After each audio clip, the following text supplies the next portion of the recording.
Thane, it's nice to have you on the podcast today. How are you doing, and where are you joining from? I'm very well, thanks. It's a pleasure to be joining you on the podcast. I'm joining you from Aberdeenshire in northeast Scotland. Beautiful and cooler than where I am right now, I'm sure. Definitely. So I'd like to start with the question that I invite all my guests to tackle to get us into the deep end. And that's, what do you think is going on in the global human psyche right now, if we can take that frame? Yeah, interesting question. Obviously, I'm coming from a Buddhist perspective, and I often think back 2,500 years ago, the Buddha said that the human condition was characterized by a sense of suffering, and he used a word called dukkha, which was quite hard to translate into English, I believe. And it's been characterized as suffering. But I think by that he meant a general unease, a general not feeling comfortable in our own skins. And I wonder if that still holds true 2,500 years later today. Certainly, the feedback from writing the book would kind of emphasize this for me. That there's a number of people have reached out to me, and the main character in the book, I suppose, on the face of it, they're successful. They have a good job, they have money, they have material things, they maybe have a marriage or a partnership, children, and they wonder why they're not happy. Sometimes people still feel this sense of suffering that the Buddha pointed to. And I see that, I think that describes the collective consciousness, a sense of maybe an angst and unease and a confusion as why people maybe aren't happy. And I think maybe the difference between the Buddha's time and now is that it's being compounded further, potentially by things like technology, and in particular, I think things like phones. I know you're interested in AI. Maybe we'll get into that later on, but certainly phones and the continual scrolling and the continual taking us away from ourselves, thinking about other things or into the future or the past rather than being present to our lives. And I think also maybe that's compounded further by, certainly for some people, an angst around the world, the state of the world, politically and environmentally. So I think that kind of I suppose what the Buddha said 2,500 years ago, that there's this underlying unease, dis-ease amongst people, it still holds true today. It's interesting what you say about the kind of the quest for success and status and material wealth not being able to, I guess, kind of address that deeper sense of discomfort or longing for something that's maybe not met. I've been thinking about that a lot recently, and how, especially when things get difficult, is not the material things beyond the basics. We need to have security and food and shelter and all of that stuff. So if you're not living in precarity, beyond that, it's not those material things that give us any kind of lasting comfort. It's often the hug from a friend, or a walk in nature with a loved one, or some sense of connection and belonging that really is sort of anchoring us to place and making it possible to withstand the discomfort, not necessarily erasing it, but certainly being like a companion to it somehow. You said some interesting things there. Yeah, I agree with you. I mean, I certainly felt during COVID, it really highlighted this for me. They were locked down and things that I'd taken for granted, that maybe I was even, just sort of neutral about going for a coffee with a friend. Yeah, I look forward to it. Or going to meet somebody for a meal, or just some sort of connection that I think we all thrive upon, and we all really want. And when I was taken away, I think people really realised that these things actually mean something. They're actually significant. It's not necessarily the car or the other things that bring me happiness. I'm actually miss seeing my mother and father, or I miss going for a coffee with a friend. And it sort of struck me quite a lot in my own life, because as a meditator, I really missed meditating as a group during COVID. And I used to attend a group in Aberdeen city near where I live, and it fell away just before COVID and fell away altogether during COVID for obvious reasons. And we restarted it. I restarted it locally about a year and a half ago. And what's amazing is that we have a few periods of meditation, and we do a sort of scripture recitation. And then after we have a coffee, we'll have a tea or a coffee, and we sit together as a group.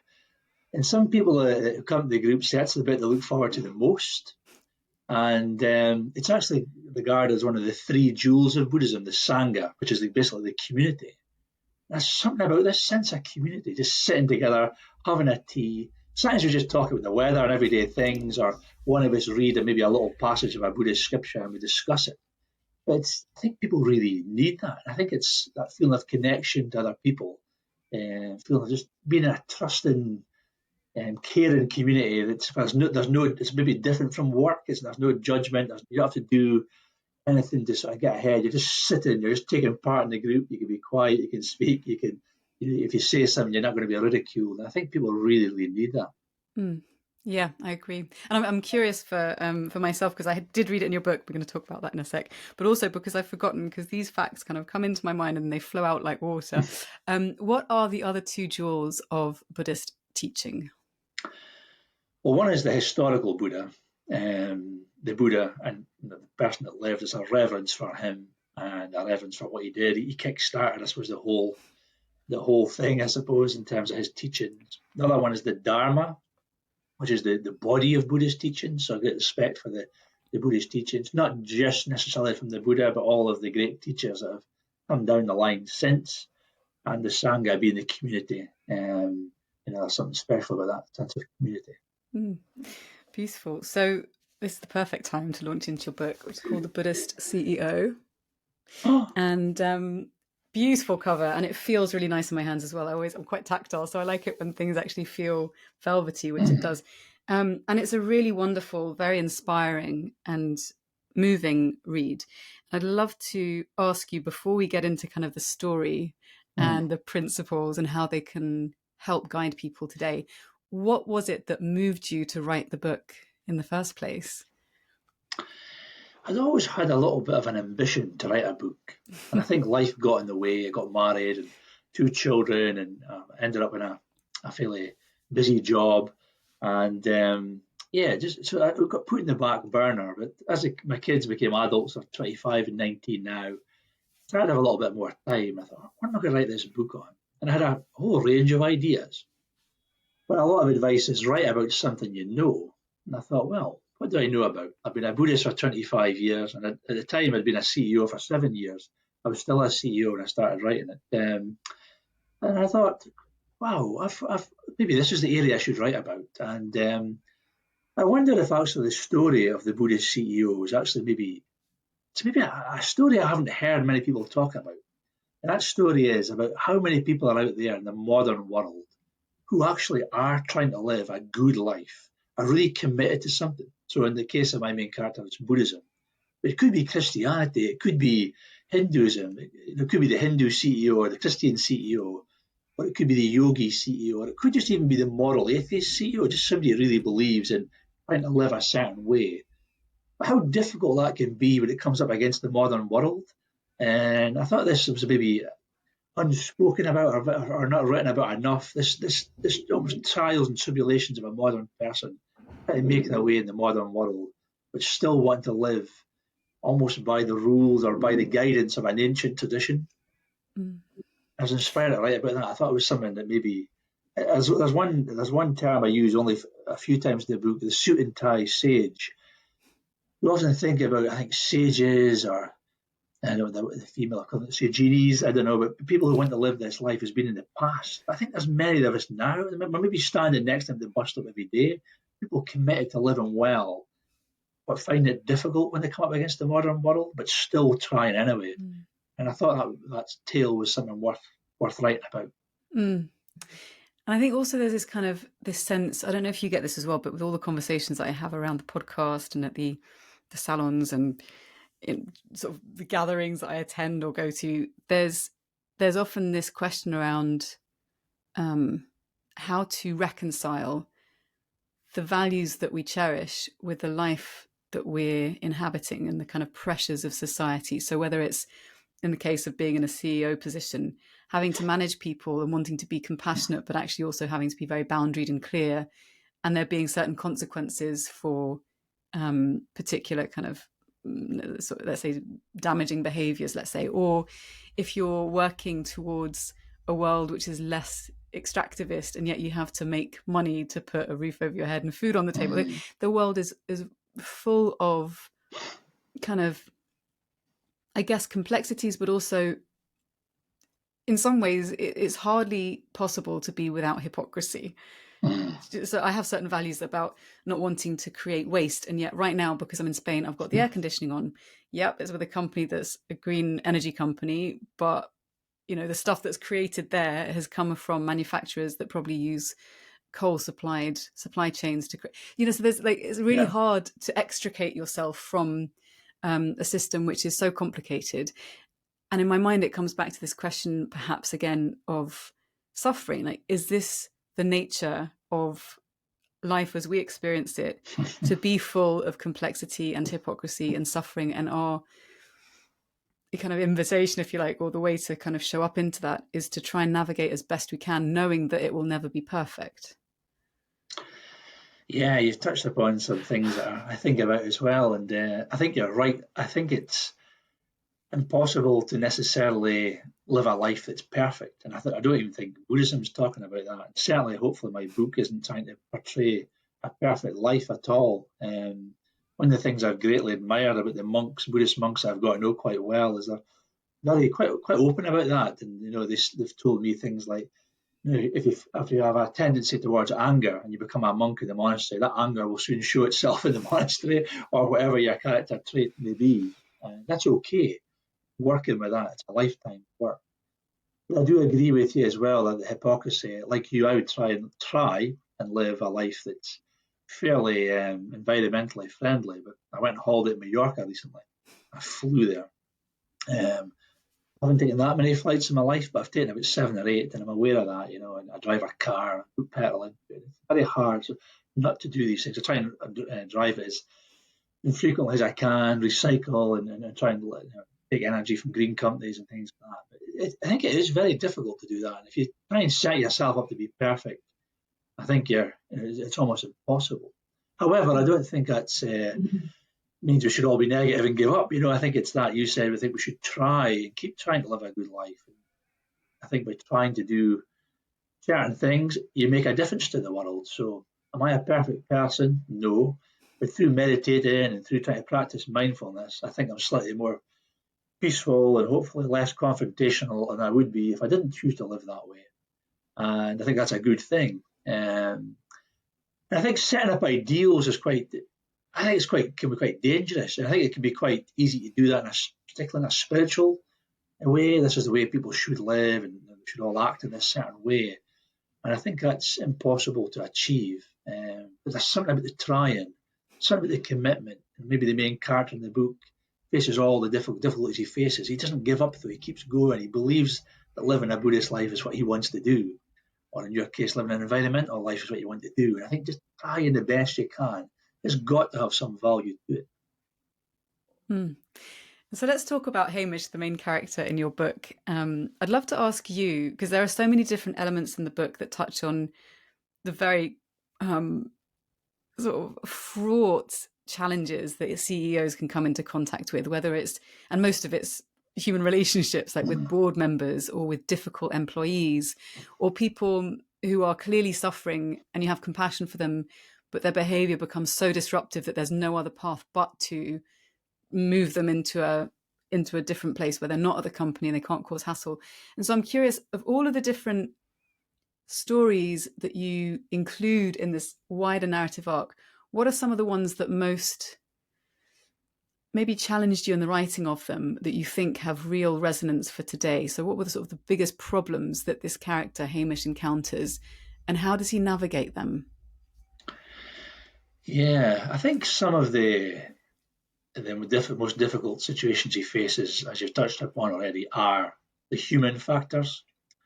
And almost all of the CEOs or senior managers I've worked with or know, I got to know some CEOs quite well, it was just universal. They all face some horrible, horrible challenge that resulted from a human factor. Whether that was a difficult member of staff or a difficult relationship with their chairman or their board, yeah, it was just sort of universal that. And I think that is the thing that really wears people down, I think, in the workplace. I think it wears senior people down, but also maybe if somebody is toxic in a workplace, it wears down their colleagues as well. And I think that's why Hamish felt that if he didn't deal with some of these situations, was never going to have a world class culture or a compassionate culture in his workplace if he didn't deal with these things. I think how he deals with it in the book and how I dealt with it to some degree, I think Buddhism helps him because was almost given a set of values to some degree in Buddhism. So we have precepts, and all Buddhist schools pretty much agree in the first five. He's a Zen Buddhist for, don't want to get too confusing, but a slightly different taste, all the different Buddhist schools. But he has the 10 Bodhisattva precepts, which are outlined in the first chapter of the book. And he thinks that's quite a useful moral guide. So I think when he goes into leadership situations, he knows how he's going to act before he gets there. He knows in his own mind that he wants to be compassionate. He wants to give people a chance. He wants to try and use the right language, have the right effort, the right action, take that towards his job, and maybe as a leader show that to people. And he wants to give people a second chance. So he does believe that somebody does something wrong, unless it's really wrong. It's a general rule. He wants people to have a chance to point out to people and give them a chance to change that behaviour. And if they don't, that's where he feels he's been fair, and he can then feels morally, well, I've given them a chance, I haven't changed, I'll act upon that. But he also draws upon that idea a little bit about Sangha, I think, which we've touched upon, about community. And he feels alone, like a lot of leaders do, I think, because particularly maybe the CEO or the leader of maybe a division, they find it very difficult to share their inner struggles with colleagues because they are the person they feel, and maybe rightly, they want to show the right effort, the right approach to work. So they want to be positive. They want to show that they're keen, enthusiastic. They don't want to show people they're down or they're struggling. I know I felt that, and I think Hamish felt that when he goes into work. It was difficult for him to say, I'm struggling today, because he wanted to show this positive outlook. So in the book, he does think about that. How could I get a sense of community? Because some of the problems he faces how to deal with them aren't taught in courses. How do you deal with a toxic person? How do you deal with a difficult chairman or a difficult relationship with a board? These are things that are often unspoken about. And I think many CEOs feel their way into it and just have to sort of work it out as they go along.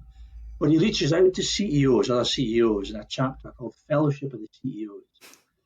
And he wonders, what do they feel? Do they feel like me? Do they feel unsure of what to do? Do they feel confused about their role?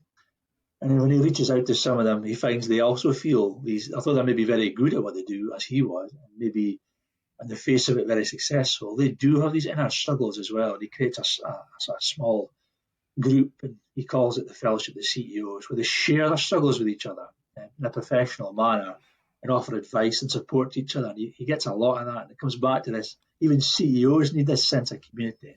In fact, I always wonder if they need it more than anybody, actually, but it's quite a lonely place to be. But so Buddhism sort of informs how he tries to deal with his leadership challenges.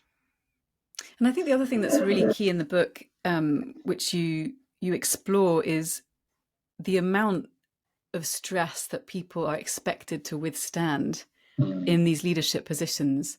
And I imagine that managers, having spoken to a lot of people at that level also, experience equal amounts of stress, just in a slightly different way.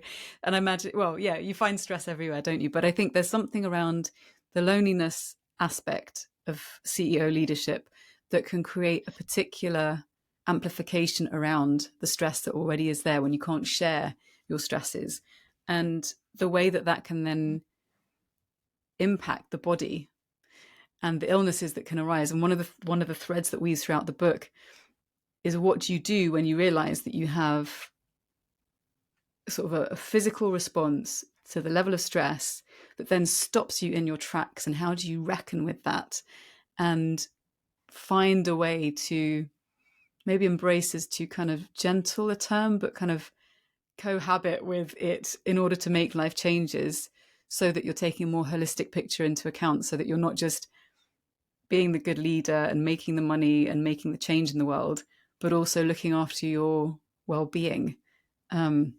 What are your thoughts around that? Like, can you speak a little bit to that part of the book? Yeah, one of the most surprising things to me, having written the book, is the amount of people that have reached out to me, actually from around the globe, but certainly locally as well. People that I know as well as CEOs have actually. I've had a pound for every coffee I've had for to discuss the book with people. I'd probably be pretty rich, but the people that have reached out have all reached out for the same reason, saying I identified with that. They're almost always not Buddhists, by the way, particularly in North East Scotland. There's not that many of us, but they've all said that they were successful, but they all did or still are feeling this inner struggle. And they feel the effects of stress, which I think is really a big thing in society now. I think there's so much stress. Yes, at the top, but I agree with you all the way through. Expectations, and I think business really has to think about that, how we treat people, and what's the point of a business, and yeah, it's not worth making people unwell for. But I think yeah, I've lost my train of thought there. What was the question again? Don't worry at all. Happens to me. So the question was around, I guess it's sort of a broad question around your thoughts around how we listen to our bodies and Yeah, embrace when we get ill, or because there's a lot of fear around illness as well. It's this sense that we've embodied this or internalized, and I definitely have this. I have to be productive to be yeah, enough, to be valuable. yeah, And if you rely on being able to juggle goodness knows how many things, yeah, and you need your health to be able to do that, then suddenly if there's something that kind of knocks you for six, it yes, can be incredibly debilitating. And yeah, what do we do in those moments? Because that happens to Hamish in the book. yeah. I mean, what happened to Hamish, I had something very similar happen to me, and I look back on it. Hamish in the book becomes ill, and he's diagnosed a neurological condition that's likely brought on by stress. And he also, in the fellowship of the CEO, he observes that even though the people in that fellowship are highly successful and very good at what they do, he when he gets to know the people well, he observes that they all have, he thinks, an element of stress that's probably gone beyond what's normal. And that may be they've openly told them they go to their doctor for support in some way around stress, or they've got tics and little nervous characteristics that he notices that he thinks are down to stress. He's not critical of that, he just observes it. And he becomes ill himself, quite a shock to him because he's in his late 40s. And yeah, he becomes so ill he eventually has to come off work near the end of the book for some time. And a lot of the book's him sitting, meditating, and thinking about, well, how did I get here? I think for him, and probably for me and for many people, you can look back, and I think you can get so caught up in the job. I was quite good at leaving the office at, say, 6 o'clock, but I was still thinking about it. Even when I was meditating, I was thinking about it. I went to sleep thinking about it, finances, and what's happening here, and why does somebody say that? And I think when you become ill, I think many CEOs and maybe just many people in the workplace really identify with their work. I am a joiner, I am a policeman, I am a CEO, I'm a podcaster, I'm a writer. And when that's sort of taken away from you quite quickly, or you're under threat of being taken away from you, I think it's a real psychological struggle. And people ask me how I dealt with my own sort of stress-related troubles, and I say it's a mental game. It's really, you could get down so quickly, which thankfully I never have, but I realise I would do a lot of work to sort of stay on top of that. But I think we can have this idea of who we are is I was Thane, or Hamish was Hamish, the CEO, all conquering CEO, the CEO who knew what to do, the CEO who achieved things, who turned a company around and made it successful. There's a lot of pride in that. But obviously, it can be unhelpful when it's taken away, or it starts to be um, attacked, I suppose, in terms of your health. Maybe that image can no longer be sustained. You have to leave that job. I think it's really, really difficult. And I suppose there's two things I say that. One, I think we really, really have to think about that as a society, how we treat people and how we run businesses. And I thought in Hamish's case and my own case, nobody was really treating me that unwell or that poorly. It was maybe a lot of it my own mental constructs. I think we need to keep an eye on CEOs. And something I've said another, I suppose, when I've been asked about the book, is there's so much quite rightly now about how leaderships of an organisation should look after the company and the staff, which I 100% agree with. quite often the leadership are forgotten about. They're the ones looking after the people below them. Somebody needs to look after them too. Yeah. I wrote a paper for my own board. I'm not the CEO anymore, but I'm still the vice chairman of that company. And I wrote a paper saying we've got to look after the new people. We can't let this happen again, sort of thing. It has been taken on board to some degree. It's very difficult, but for me as a Buddhist and a meditator, and I'm not trying to persuade people to become a Buddhist. There's not really a notion of conversion at all in Buddhism. But what I really like about Buddhism, it points to there being something deeper in life, deeper in the world. It's beyond our identities. And it certainly really struck me when I came to it. It's maybe different from the Western view of the world, that we are our individuals and our identity is who we are, sort of thing. And to some degree, it has to be true, because we have to go out into the world and be somebody and sort of relate to the world in some way. But Buddhism points to there being this deeper sense of peace and compassion that's in us almost naturally. It's just there, and we just have to get in touch with it. And certainly that's how I dealt with a lot of my difficulties and then illness. I felt that I was, through meditating and keeping hold of that view or that feeling, maybe I'd even say, that it's not necessarily just a belief, it's something you experience through meditation and mindfulness, that there is a natural, sometimes Buddhist scripture would talk about the Buddha nature or the cosmic Buddha, but something in us that we can touch upon. And I've always felt that as a meditator, that's kept me going through the dark times, that whatever is going on here in the mind, there's something more, there's something I can connect with. It's deeper and there's actually roots in the world, even though I'm being blown about by the winds of the illness or the winds of my leadership. I love that idea of being rooted in the world through the sense of felt compassion and kindness.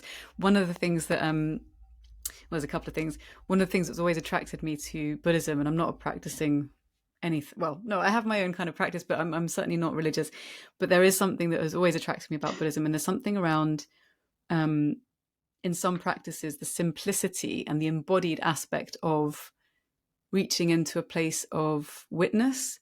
So whether it's just noticing your breath or loving kindness meditation, to me it seems like there's something really life affirming, that it starts with a grounded connection to the body, which a lot of other religions in my mind just don't anchor themselves there. It's always very abstract, or we can go into that another time maybe, but there's something very very firmly rooted in this life as an access point for this sort of well of compassion.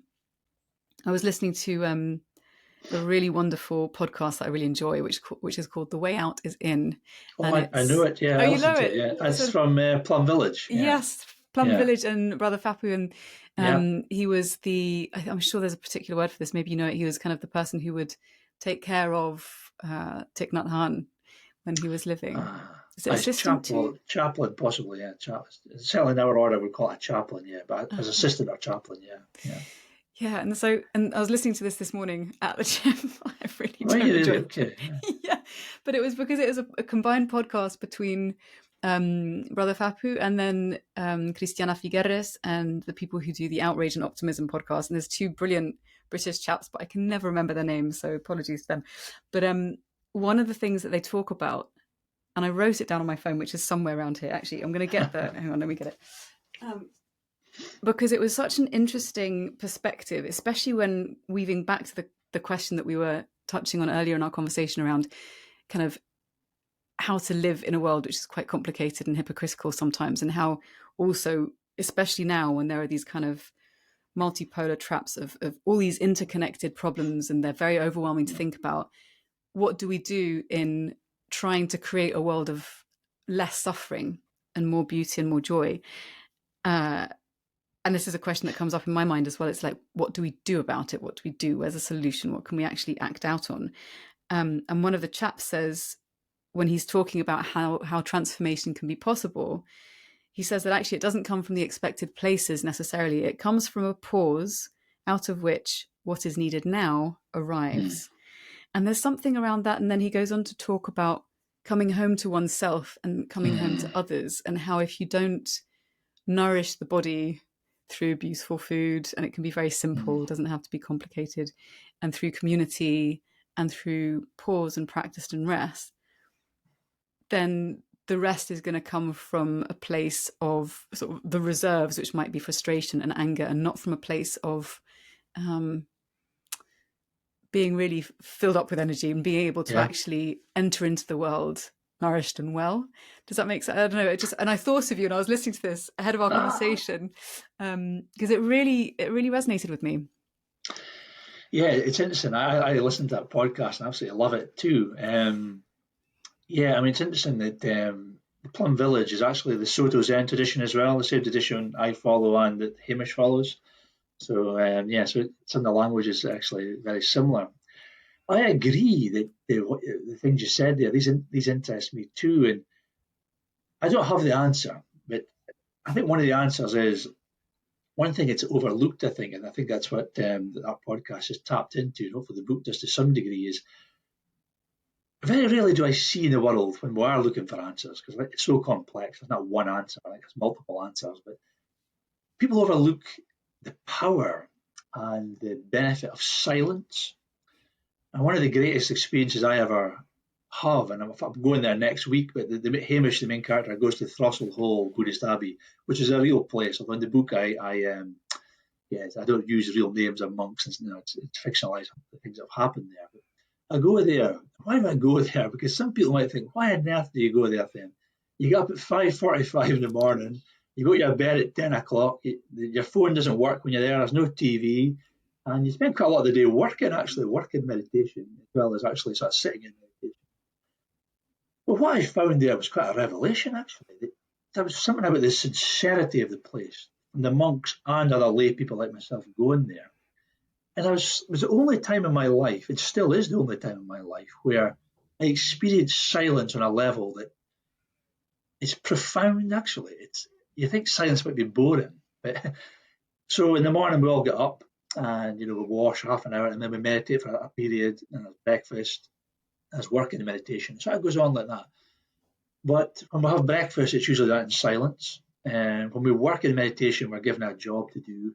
It could be anything really. It could be chopping vegetables, it could be washing toilets, it could be cleaning floors, it could be doing laundry. Again, it's all done in silence, not an enforced, rigid silence. If you want to ask somebody for directions or what am I doing this correct, that's fine. Occasionally I stop for tea with the monks and we have a bit of chat, but what I get from that silence is I've never experienced a sense of connection to other people. It comes through that silence. And I remember, if I describe this in the book, actually, this was taken from a real story. There was a woman who had to leave early at one of the retreats, and she actually stood up, and she wasn't supposed to, but she did, and said, I've got to say to you, I've got to leave early. And there was tears coming down her face. She said, I've never felt so connected to a group of human beings in all my life. I just want to say to you before I go, I love you all. We hardly said a word to each other because we were in silence. And I just wish you all the best.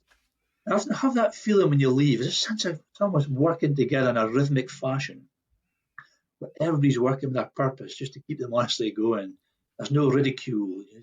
You're not being criticised what you do. Everybody's sort of welcome for playing their part in it, And monastics almost seem like something so far out of modern society. I think they offer a lot. I don't even think they realise how much they offer sometimes, but I would actually encourage anybody if they can. I could probably be any monastery. It doesn't even matter the background of it, but there's something about spending time in silence. And there's something about simplifying life, I think. I try and do this. I don't try and do it perfectly, but as we said earlier, it's the trying to do it. The Zen Buddhist view is that enlightenment isn't an enlightened life isn't to be found in the future, isn't to be found in a mystical mountain top. It's to be found in everyday things. So we can make our tea, we can clean our clothes, clean our house. But often we're thinking about the future and the past when we're doing it. We're not actually present to things. And minds just do that. I mean, you're a psychologist and what they're made, they're constantly thinking, but just something about drawing ourselves back to what we're doing. And a few seconds later, we're thinking, we draw ourselves back. It goes on and on many times. Something about this just trying to be present to our life, I think, can bring people a lot of life and a lot of peace in their lives. And there's not an answer. How do we fix this mixed up world of ours? But I think we've got to start somewhere. And I think starting with ourselves is a pretty good place. And if everybody took up some sort of practice, I'm not, something that helped them ground themselves, whatever that practice would be, I think it'd be a pretty good starting place. So maybe let's explore that a little bit, because one of the themes for this season is how we can adapt and kind of cultivate greater resilience when there's so much turbulence. And it looks like it's probably going to be an increasing turbulence as opposed to a decreasing turbulence from all of the issues that we face with AI, with biodiversity loss, climate change, all of the things. Yeah. And you've mentioned your practice. And one of the things that I really like about the book and kind of yearn for on one level, and then also seem completely incapable of managing in my own life, despite efforts, perhaps not enough effort, is having some kind of daily rhythm or practice that you prioritize. And I think basically it's about priority. She says, basically, I'm sure it's more complicated than that, but of having a daily practice that orients you back towards a still center, or this desire to kind of root yourself back, to gently bring yourself back, like you were just mentioning. For people who are listening to this, like myself included, who are not practicing Buddhists, but who want to find a way to kind of root in and not be so toppled by the various storms that come in, what's something simple that people can do? Yeah, well, I think, I know that certainly the monks would agree with this, that starting your day with meditating, um, or something else that really appeals to you, that's maybe Tai Chi or yoga comes to mind as well. But there seems to be something incredibly powerful about meditation. And you're a psychologist, but my reading of psychological literature suggests that meditation does seem to have a very positive effect on our mind and bodies. And there's different ways to meditate, but how I do it, just very briefly, is it's often referred to as zazen, or just sitting and have no focus at all. So we just sit, and I try and create almost a sense of reverence, not necessarily in a religious way, a sense of reverence for me, or for the person sitting. You could just come into a room and you could sort of sit down, cross your legs, or meditate. And I'm exaggerating slightly there, but we bow quite often, not as necessarily as a religious, um, to bow into MDL. So we're really bowing to ourselves. So we bow to where we're sitting, the seat, almost thankful for it. I bow, this is something worthwhile. I'm breaking my normal pattern of thinking. This is, I'm actually going to give myself to this. So I'd bow, I'd take my seat in a meditation stool, or you just sit in a seat. And I take a few deep breaths, 2 or 3 deep breaths to center my mind. And I just sit and be aware of my body. I'm aware of sitting. I sit with my hands like this. It's sort of courage to do it like this. And what happens is minds think. And if this is one of the reasons why people are put off meditation, they think they're trying to clear their mind. They think they're trying to get to some great place, but you're not. You're just trying to be. Actually, I would say, having meditated for 25 years, it's actually impossible to clear your mind. And even monks have backed it up. Minds just think. It's what they do. Whereas in Buddhism, it's just looked as another organ. It's just doing its function thing. You find yourself thinking maybe 20 seconds down the line, if you're lucky, and you're thinking about what you're having for your tea or what somebody said at a meeting. And the key then is compassion. Bring yourself back. Don't get frustrated with it. You just keep doing this time and time and time again. And you maybe set yourself a time to do that, 10 minutes to start with, 15 minutes. I try and do half an hour if I can, but if I'm busy, I maybe do 20 minutes. But the amount of time isn't really important. It's better to do a minute a day rather than 20 minutes every second week sort of thing. So if you can do 10, 15 minutes, that's a pretty good amount. Now that maybe sounds like that is completely and utterly not profound in any way at all. Sitting in a room, thinking about things, bringing your mind back. But if you do that every day, my experience is, and you can only prove this for yourself, is it's actually very profound, this simple practice. There's something about this letting go of the thoughts and coming back to the moment that I've found in my life, not become perfect at all, but somebody annoys me, my mind reacts this way, I bring myself back. Somebody cuts me up in the car, my way to react, I bring myself back to the moment. And that seems to have an effect on me that helps me be more humble, more peaceful, and more content. Yeah, I think the fact that you don't have to do like a half-hour stint. You can start with a few minutes is probably a nice entry point. And so I wonder, one of the questions I've been thinking about recently, having been to Embercombe earlier this year, is this question around what do you most profoundly love, which is not one to just pepper into conversation, but I feel like as we're talking about connection and compassion, maybe it's a lovely one to touch into now. Yeah. I suppose I love a lot of things, but my family, Buddhist practice, being in the outdoors. As I hear myself saying that, I suppose all of these things actually are almost connected by connection. So I love, and my wife, I love my wife Mm. dearly. We've been together 25 years, got 2 kids. We've been together longer than 25 years, 26, 27 years. 2 children, 25, 19. Love them dearly. I suppose that the other things I said there was my connection to outdoors. I love being in the outdoors. I'm a keen bird watcher, as you know, and yeah, and I love the Buddhist practice. But I suppose when I hear myself saying that, I suppose that all of that to me, in many ways, signifies connection. So I feel alive because I suppose I love my family, and I really enjoy that. I'm a family. Buddhist practice, I think, connects me to the world, connects me. I thought a lot of it's silent. In some ways, that maybe seems counterintuitive, but I think it does connect me to the world, connects me to me, connects me to other people. And I do love being in the outdoors. It's just, I'm fairly regularly in the outdoors, maybe even daily, at least take a walk somewhere, and there's something about seeing nature. I think you could be in a city like Barcelona and still have that. Mm. I live semi-rurally, I suppose, and nature's on my doorstep. But yeah, I think there's a need to connect with things. I suppose that gives me a connection to people, the world, and the spiritual side of things as well. Mm.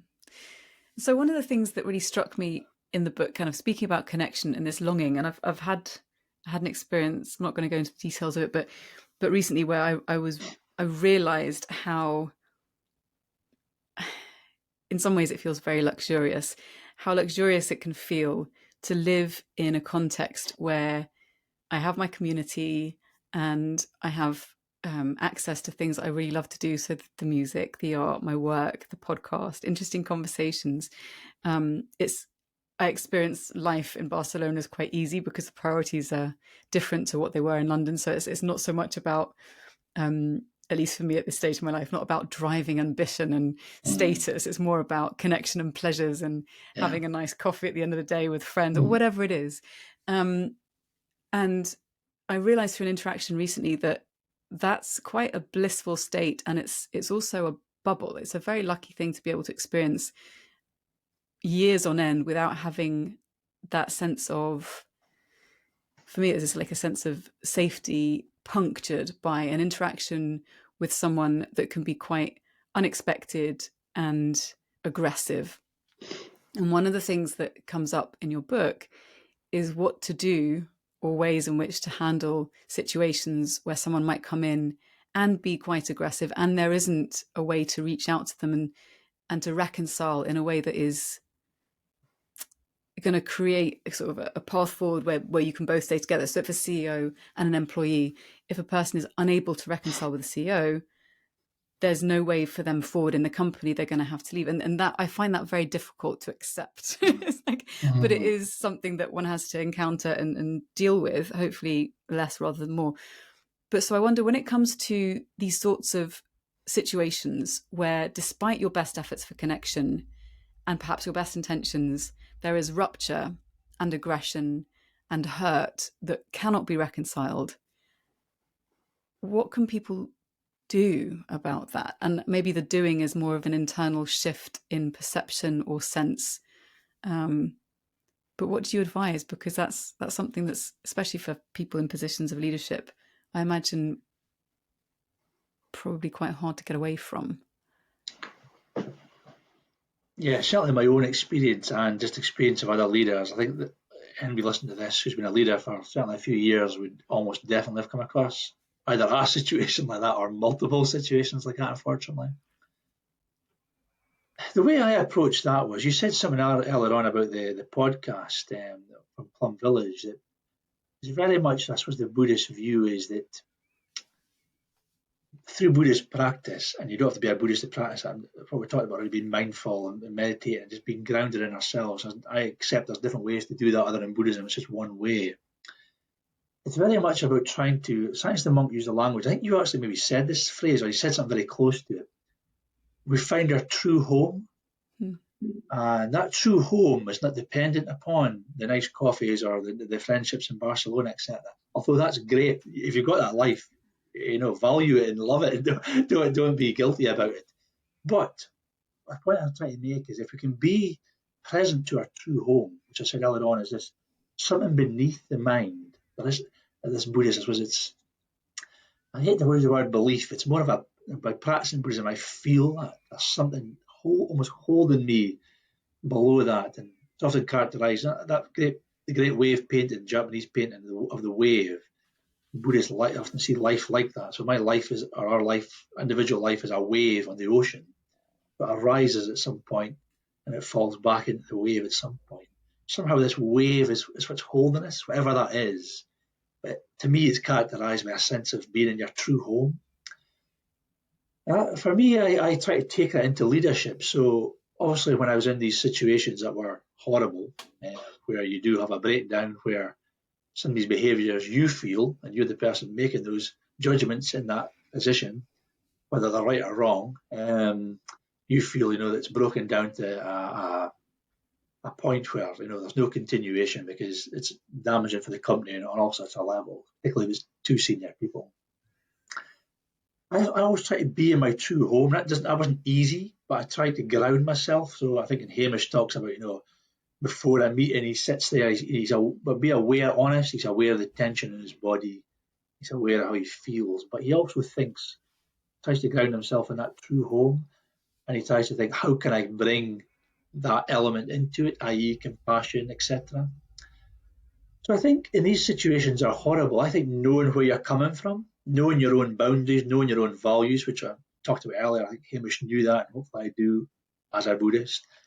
Anybody can make their own set of values they want to, but if they know them and internalise them and believe in them, they'll know how they're going to deal with that. And I think compassion can be found in all these situations. I mean, for Hamish, the way he found that was, there's situations described in the book where somebody has to leave and he has to get rid of them.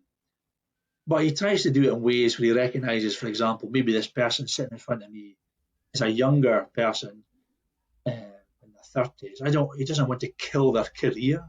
He can give people an opportunity to move on in a way, that you will know this is maybe more hidden, the two about this statement they've left of their own accord. There's different ways of doing things, I think, which I think have a notion of compassion to them. But I think just doing it from that place, you're doing it for the right reasons. You're doing it to improve the company. You've tried to rectify it. It hasn't been reciprocated back. You have to take a decision. But yeah, knowing it's coming from your own place of values, your own morals, and you know you're acting well. It allowed me to sleep at night. If I just went in there and raised my voice to people, I never did, ever, I hope. I didn't think I was part of leadership at all. Even in these situations, I felt you had to deal with them in a way that was professional and compassionate. And come from your true home. I really like that. And I think especially when it's something that maybe we communicate and it just lands really badly. And there's the question of then how you, or at least for me, I overplay things in my mind. So then it's a sense of, especially if I haven't intended harm and I can tell that the other person is upset by something. And sometimes there isn't a conversation to be had because the conversation just stops. Then I think the compassion part maybe is around extending that compassion back to yourself. And when you're replaying going, what else could I have said, or this or that or the other, to find a way to hold that with a looser grip, perhaps. You said something interesting there. There's two things I thought might interest you. But one is you said about compassion for yourself. I find that universal. It's almost universal, including myself in that. The hardest person to show compassion to is yourself. And when I became ill, that was one of and Hamish talks about this in his journey, that I realised that I spent a life helping other people. And I think that's quite normal. I'm not saying, look at me. But, I was, hold the door for the old lady, or, a person in a wheelchair, trying to make sure they get through the door okay, or if somebody's struggling, they would try and help them in some ways. Maybe drop something in a shop, help them pick it up. Just I think of things that are natural. But I didn't often think about how that person felt who was being helped. So maybe they felt frustrated that somebody was opening the door for them. They wanted to do it themselves. And when I became ill, and I was very ill in the first few years, certainly the first year with this neurological condition, thankfully I'm not fully better, but I'm a lot better than I was. But it was a strange thing to become the person who was now being helped, actually. And it took quite a lot of psychological sort of acceptance to sort of get hold of that and or get my head around that. And it could put people on make them uneasy because they were like, I was staying got the actor, I try and help them, or and really all they wanted to do was to help. But eventually I got into that and actually quite enjoyed it. And I saw the compassionate side of people, how we often think the world is negative, but how people offer to take them out for a coffee, or my dad and I are both bird watchers. He would drive me out to places because I didn't want to miss out on that. I didn't have the energy to really walk, so we just stood next to the car with our binoculars and watched things. And just so nice he did that. He was probably frustrated. He probably wanted to walk on and do things, but he never showed that. And I just thought, so all these little compassions shown towards me. I started to accept that. It was quite joyful. Mm. But I think having compassion for ourselves is really important and it's difficult. But something that really interests me about Buddhism, or certainly Zen Buddhism, there's I suppose, a genre of art. You're an artist, you probably know more about this than me, but I have read about this. But often the Zen Buddhist art depicts a very small person. In fact, you almost hard to pick them out in these beautiful mountains, and they're often maybe meditating in a hut or walking along a river bank. And the people are tiny. And I think, to me, it seems to be quite different from Western art. And you'll know more about this than me, but what it meant to me was it, and I find this quite reassuring. And some people might think it's the opposite, but we are actually quite small in the cosmos. That's shown us, that my worries and your worries and there are our worries, but they're not huge. And something about that actually I find quite reassuring. Actually, just remember that I'm trying the best I can, or most of the time. I get tired and grumpy, maybe I'm slightly off beat, but I just something about this just reminds me that art, those images, that we're quite small in the scheme of things, and we're just doing the best we can. And it doesn't have to be. We can try and accept that we're not perfect. We're just trying to do the best we can. We'll all have our foibles and our make mistakes, but there's something about that image of this us in the great cosmos. Just we're just a small part of it. Mm. That's beautiful. It's interesting because one of the things I learned in art history, this amazing woman called Alba, who's a good friend of mine now, she taught us this at the Barcelona Academy of Art, was the concept of the sublime, and how in the late, and probably prior to this, I think, but in the late 1800s, people would often paint individuals in landscapes, but the human would be much, much bigger. Mm. And it was always kind of pointing towards, it's almost this dual emotion of awe at the beauty and the majesty of this extraordinary, powerful, phenomenal landscape, whether it's mountains or the vast sea or whatever it might be, and then terror at the fact that it's so much bigger than us. We can't conquer it as much as some folks might like to. And it was this kind of dual sense of awe and terror, this sort of sense of the sublime, and how these things often live together. But in various conversations I've had with folks who have experienced in various different types of altered states, whether through meditation or trance or psychedelic experience, this sense of being but one tiny part of a much bigger constellation of existence, being quite a liberating sensation. Yeah. That there's kind of, if you move beyond the part of, oh God, but what does it mean for me and for my life? Then there is a sense of this. It's almost, I feel it like almost as a sense of homecoming. It's like, well, it doesn't matter if you're just one note in this huge symphony played by this orchestra, then what a glorious experience that can be. Obviously with all of the suffering and the beauty wrapped in there together. Yeah. So I was hoping, because we're coming close to time on this section, if you might be open to either reading one of your poems, of which I've had the joy of listening to, or one of your father's, depending on how you feel. I would love to listen to either or both, if you feel like you would like to recite one. Okay, I'd probably have to look to my phone to get some of my ones, if that's because I've written down. I don't have them in memory, so. Okay. Oh, I write a daily poem, so I'm just going to select one. I put a daily poem on social media, so just let me have a little look and I'll pick one that catches your attention. Yeah. They're very short because I write them on Twitter. So if you want me to read 2 or 3, I'm happy to do so. But Oh, yes, please. That would be I'm going lovely. to pick them pretty randomly here. So if people want to follow me, we can maybe get into it later on. They're for free on social media every day. Cool. Last night, more heavy rain. Pools of cool, dark water decorate my garden. I watch sparrows bathing themselves, washing away the summer grime. Yesterday's storm clouds have dissipated, leaving a deep blue sky. I sit zazen, listening to the birds chatter. That's so beautiful. Well, I just select a few. I've just picked these randomly. So, Please, yeah, I'd love that.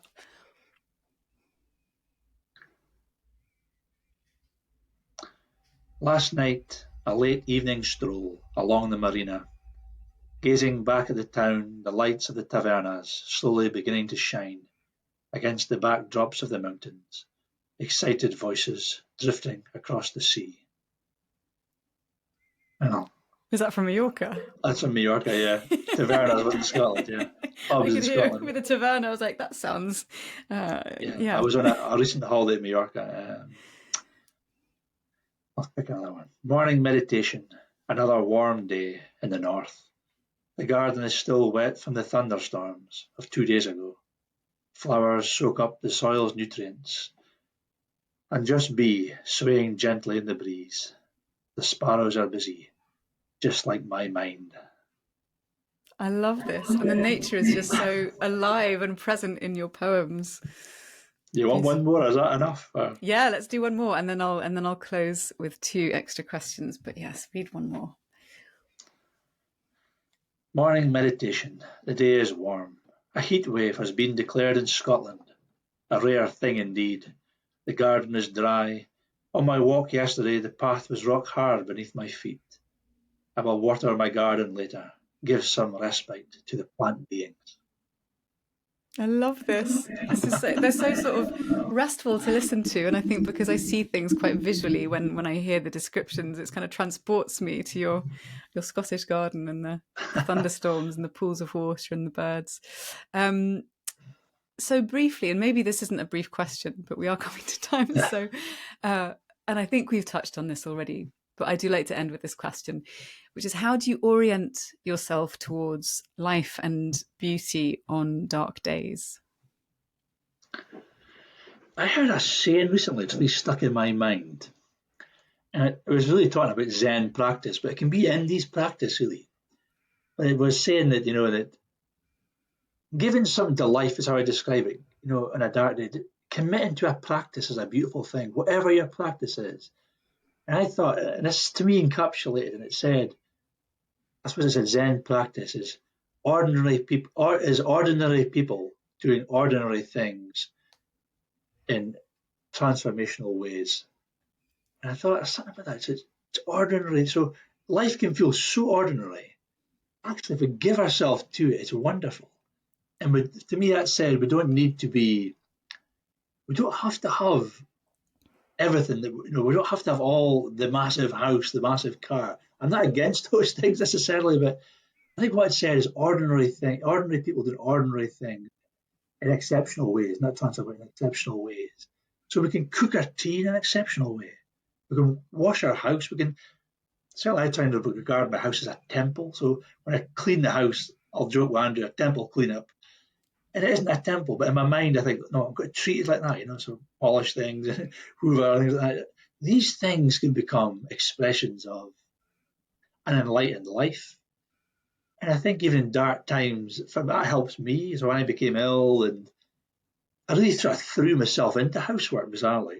I didn't have the energy to go out, so I had the energy to stand maybe in my own kitchen and cook things and do little things here and there and keep things tidy. And I allowed those simple things to actually become joys. And they actually did. I couldn't force that, but I just let myself come to it. So I would say if anybody's feeling dark or dark times, just look at what's around about you. Just allow the simple things to liberate you. Beautiful and very accessible. Thank you. So if people want to learn more about your work and read your poems, you mentioned Twitter. Where are the best places to find you? What are the best links? Well, my website probably has it all. I have a website. It's quite a simple website, thanelawrie.com. So my name will be on here later on, just thanelawrie.com. On there you can find out where to buy the book if you fancy buying the book, The Buddhist CEO. But I also do a blog on there. I write a blog post usually twice a month. One blog post has been an update just on what's been happening with the book, because people have been interested, i.e. links to the podcasts I've been on or articles about the book. And another podcast, usually once a month, I do something on, I just share my thoughts on something just random, really, but usually, what would characterize a Buddhist CEO, or how do we find happiness in life? How do we deal with stress in the workplace? And I always write it with a Buddhist flavour to it. And I usually include a couple of my poems in that blog post as well, my two favourites of the month. And on the website as well, it's got links to my social media, Twitter account.